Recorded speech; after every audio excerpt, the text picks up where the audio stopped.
Hey guys, how are you all doing? This is the MMA breakdown with my fight predictions for UFC Fight Night 27, Condit versus Kampmann 2.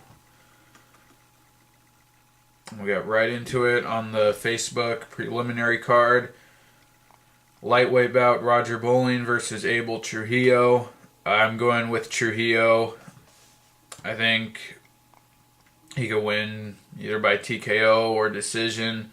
Roger Bowling coming off the knockout loss against Anthony Njokuani, and Bowling was looking pretty good in that fight. He's coming forward, aggressive striking, good kicks. But Trujillo, I think he's shown good wrestling, and when he finished Marcus Sylvester with those knees to the body, that was a great performance, and he's really athletic. Good wrestling. Also coming off a loss, he got out wrestled by Habib Nurmagomedov in his last fight, but I think Trujillo will get it done with the wrestling. Just more athletic, more talented, I think. So Abel Trujillo, I'll say decision. Next up, Zach Cummings versus Benny Blanco Alloway. Zach Cummings coming off of tough 17 last season with Uriah Hall. His one fight in the house against Dylan Andrews, I remember he got Andrews down and had a Darce choke locked up pretty good, but wasn't able to finish it and ended up losing that fight. And Benny Alloway off of tough smashes. He had a knockout in the house and lost another fight, and then came into the UFC, got a knockout over Manny. I think Manny Rodriguez was his name. A really good front kick knockout, and then he lost a decision against Ryan LaFleur, got very badly out wrestled. Cummings, if he's able to use his wrestling, get it to the ground, I could see him winning a decision, maybe even winning by submission. But on the feet, I'm going to guess that Alloway is more skilled. I'm going to go with Cummings by decision. Alloway, he seems to have a lot of trouble on the ground, so I'll go with Cummings by decision. And next up, the preliminary card, which will be on Fox Sports 2. James Head versus Jason High. James Head, he's been okay in the UFC, kind of up and down. He got destroyed by Nick Ring, and then he dropped to welterweight. He beat Papi Abedi, had a really good finish against him. Then he pulled out a real tough win, a good win over Brian Ebersol. And then his last fight got knocked out by Mike Pyle. And Jason High got submitted by Eric Silva in his last fight. Both guys coming off of kind of bad finish losses. And I got to go with James Head. Not too familiar with Jason High outside of the UFC. James Head, have a real big, tough guy. Dirty boxing. Yeah, James Head by decision, I think. Jason High, I think he's a wrestler. Might be able to out-wrestle James Head, but James Head showed pretty good boxing against Ebersol, and kind of good on the ground. Don't know too much about either of them, but James Head. Next up, Darren the Damage Elkins versus Hatsu Hioki. I'm going with Elkins. He's shown that he's a really good grappler. He's able to take guys down, control them. Gave Steven Seiler his only loss in the UFC by out-wrestling him. And his hands are coming along pretty good, too. Knocked out Antonio Carvalho. And Hatsu Hioki, he's really fallen off in my eyes. He was doing real well on a good winning streak. and then lost a controversial decision to Ricardo Lamas, and then lost another decision to Clay Guida, which everyone thinks he won, but I thought Guida won that fight. But Hioki's game is very grappling based. He's got long legs, likes to go for a lot of submissions, has a real active guard, but doesn't seem to be able to finish any of his submissions. I think Elkin's wrestling is going to beat Hioki's guard all day. I'm going with Elkins by decision. Next up, Justin Edwards versus Brandon Thatch. Don't know anything about Brandon Thatch. Justin Edwards, though, he was on Tough 13. Lost to Tony Ferguson in the house. And then coming in the UFC, had a bit of a rough start. Dropped a decision to Clay Harvison. Then he lost another decision to... Or actually, he beat... what's that guy? Sorry. He lost to Clay Harvison, then he beat Jorge Lopez by decision, and lost to John Maguire, and then his last fight, I think, was really a breakout performance. With a standing guillotine, he choked out Josh Neer unconscious. Yeah, I think he's a talented guy, and with his last win, I think it's really coming together for him now, so I'm going to pick Justin Edwards over Brandon Thatch. Justin Edwards, he's got a pretty good all-around game. His striking is okay. His wrestling is okay. Don't know much about Brandon Thatch. I'm going to pull up his page here. It looks like he's got a lot of finishes, both by KO and submission. I don't see any big names that he's beaten, so yeah, I'm going to go with Justin Edwards. Next up, Dylan Andrews versus Papi Abedi. I got to go with Andrews just because Abedi hasn't impressed me at all in the UFC, and Andrews is a real high-paced pressure fighter. Andrews lost to Uriah Hall on the show, but he was hanging in there, giving him a decent fight. Wasn't getting destroyed, but eventually got finished by Uriah Hall. And then his fight in the UFC was against Jimmy Quinlan, which he just kind of a weird finish. Looked like he just caught him with a hook right behind the ear and put him down. But anyway, Andrews is he can be pretty ferocious. Comes forward, fights at a high pace, throws a lot of strikes. And Papi Abedi lost to Thiago Alves, then lost to James Head. Coming off his first win, beat Bassem Youssef in a really uneventful fight.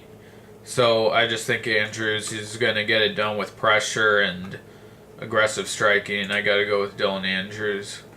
Now the main card on Fox Sports 1, Brad Tavares versus Robert Bubba McDaniel. I really like this fight. I really applaud Joe Silva for putting this together.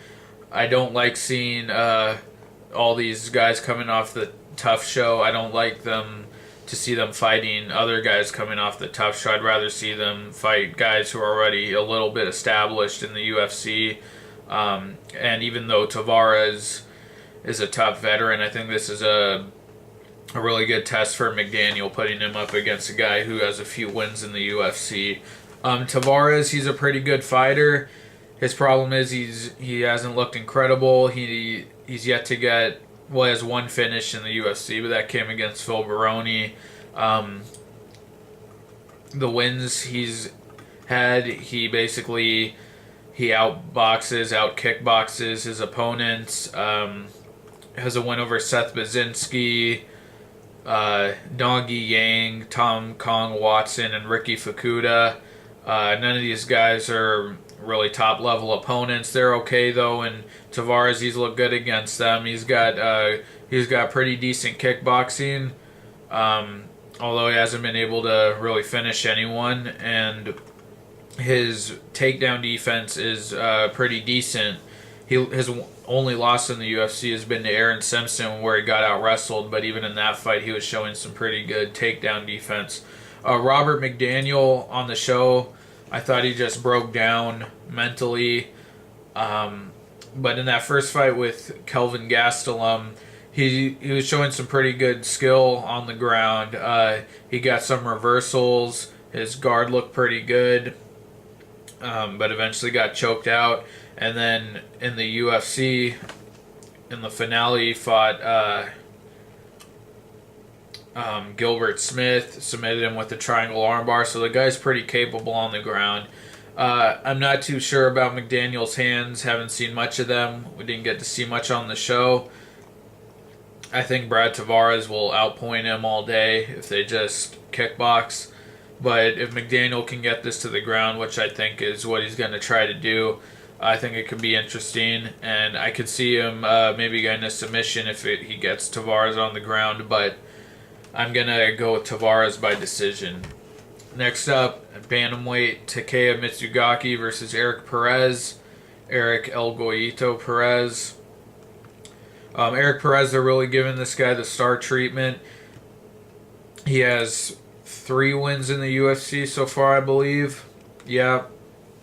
All against lower level competition and all against guys who were coming off of losses. But he did finish all of them.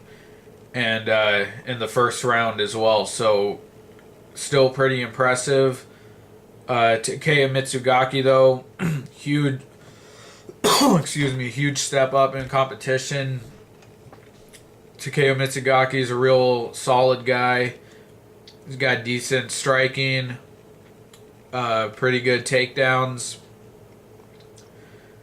But he himself also doesn't finish fights too regularly. I'm going to go with El Goyito Perez. I think his aggressiveness, his willingness to engage and come forward, and his finishing ability, I think that'll get the job done for him. I think this is going to be a real big win for him. But Mitsugaki is solid, and I wouldn't be too surprised if he grinds out a tough win and sends El Goyito back to the... keeps him at the lower end of the division. Next up, real good fight, Court the Crusher McGee versus Robert Whittaker. I'm real high on Robert Whittaker, coming off a big win against Colton Smith, showing that the American version of tough is not the only one that matters. I think Whittaker, he's got real good striking. He's real athletic. It was real intriguing in his last fight.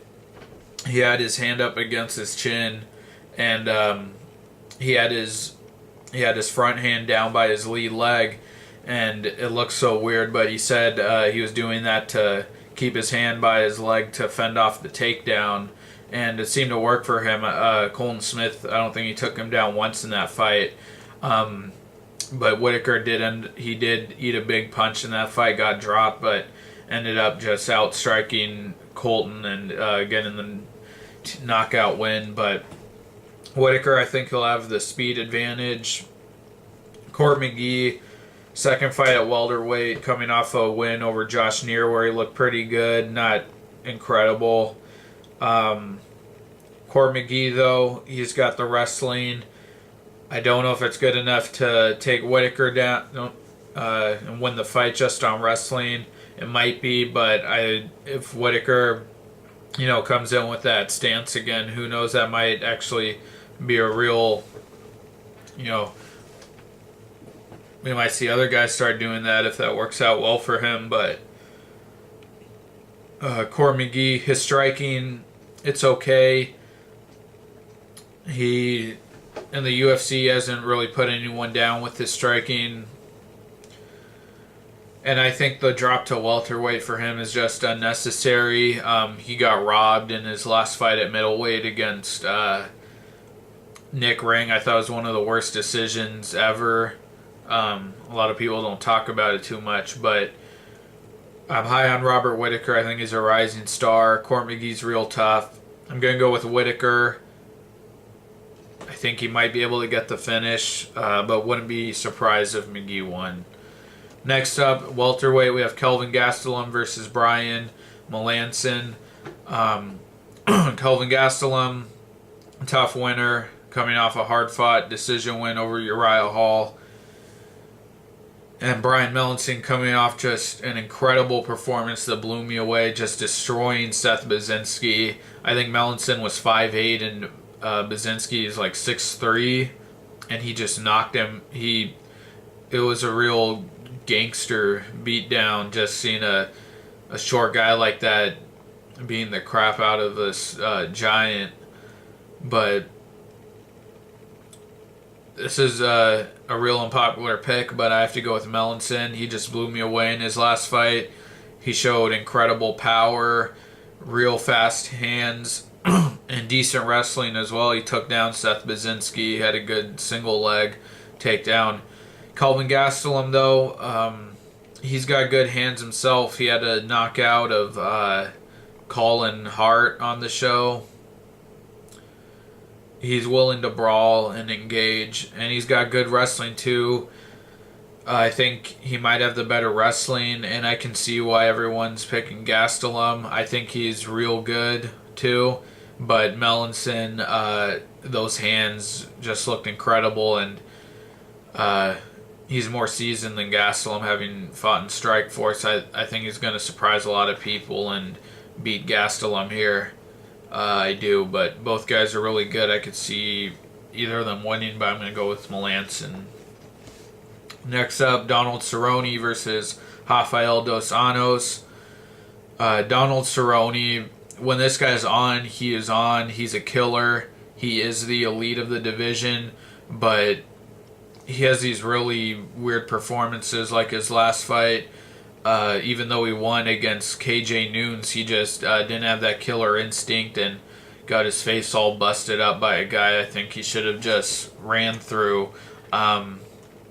The Anthony Pettis fight, I don't dock him too much there. I just think Pettis was better than him. He is better than him, I think. And then against Nate Diaz, when he was on that like 5-fight win streak, and then just got dominated by Nate Diaz. You know, he has these weird moments where he just doesn't rise to the occasion. But and if he fights like that, if he just had that boat, those assault charges on his boat. That could be a factor for him going into this. I think he's a bit of a head case sometimes. If he comes in with any mental problems like that, I think Dos Anjos will be able to win a decision. But if he's on, I see him being way too much for Dos Anjos. I think he's got the better striking, better knockout power, and I think he might be just as good on the ground as Dos Anjos. But Dos Anjos, really good too. He's got really good wrestling for a Brazilian guy, and he's very slick on the ground. We haven't seen that too much, but I remember when he submitted Terry Edom.